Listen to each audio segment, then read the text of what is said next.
A study published in the American Journal of Clinical Nutrition tracked 1,400 adults over 65 for 4 years and found that people with low levels of just 2 specific nutrients lost muscle mass nearly twice as fast as those with adequate levels, even when their calorie and protein intake looked identical on paper. The muscle loss wasn't about eating enough, it was about what their bodies couldn't actually use. Hello, health champions. I'm Dr. Elias Hartman. In the next 8 minutes, I'm going to show you the 5 specific vitamin and mineral deficiencies that quietly accelerate muscle loss after 60, the 2 extremely common medications that make those deficiencies worse without most people ever realizing it, and 1 simple blood panel you can ask for at your very next doctor's visit that most seniors have never been offered. Before we go further, drop a comment right now with just your age.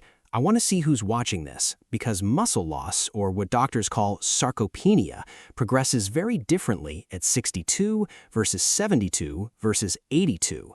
And if you've ever noticed your legs feeling weaker climbing stairs, or your grip just isn't what it used to be, add the word aching to your comment. I read every single one. Let's start with sarcopenia. That's the real medical term, and it simply means the gradual, age-related loss of muscle mass and strength. Think of your muscle tissue like a brick wall that your body is constantly rebuilding, 1 brick at a time. After 60, your body starts pulling bricks out faster than it puts new ones in, unless it has the right raw materials. Here's why this matters for you specifically. Research shows adults over 60 can lose up to 3% of their muscle mass every single year if key nutrients are missing. Next, let's talk about what's happening with your vitamin D and muscle fiber function.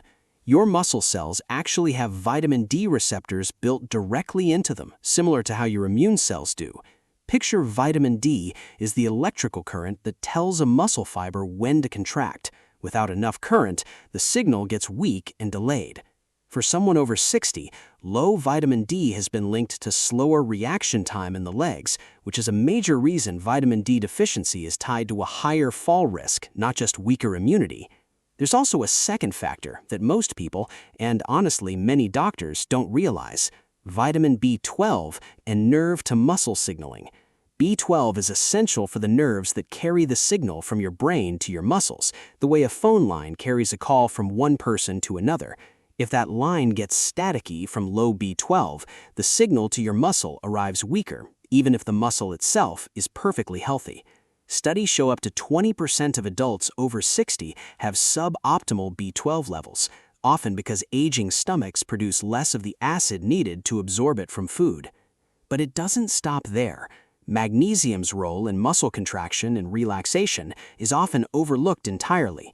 Magnesium is what allows a muscle to relax after it contracts, like a spring returning to its resting position.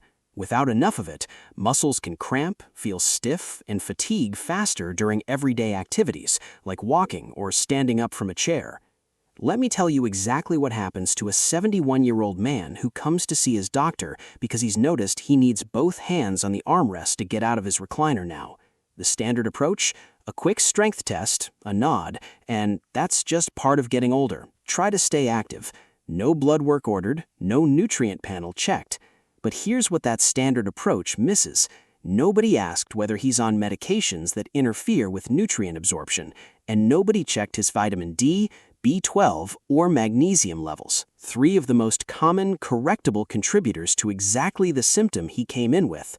This scenario plays out thousands of times a week across the country, and it is preventable if we understand that getting older isn't always the real explanation. Sometimes it's a fixable deficiency wearing an aging disguise. Now here's the part that's going to sound counterintuitive, and I need you to stay with me, because this is where everything changes. For decades, we've been told that muscle loss after 60 is simply an inevitable part of aging, something to accept and manage with light exercise. But research on nutrient-related sarcopenia tells us something completely different.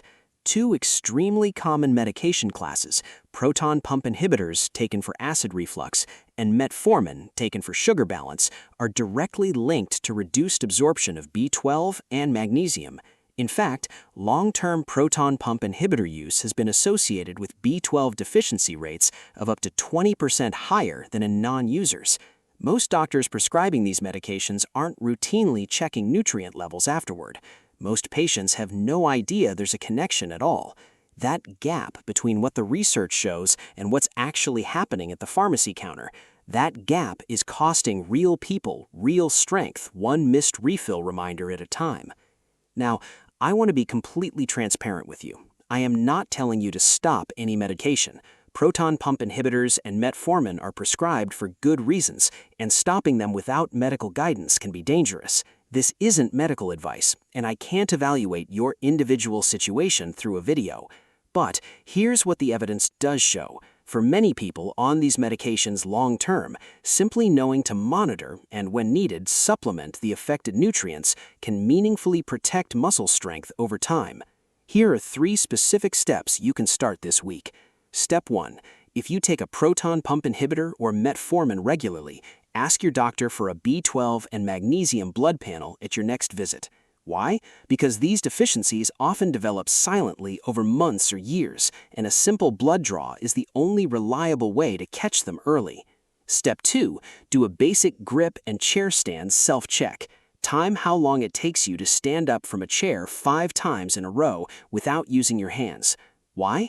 Because a rising time, tracked every 30 days, is one of the earliest, most sensitive indicators of muscle strength decline, often showing up before you'd notice it in daily life.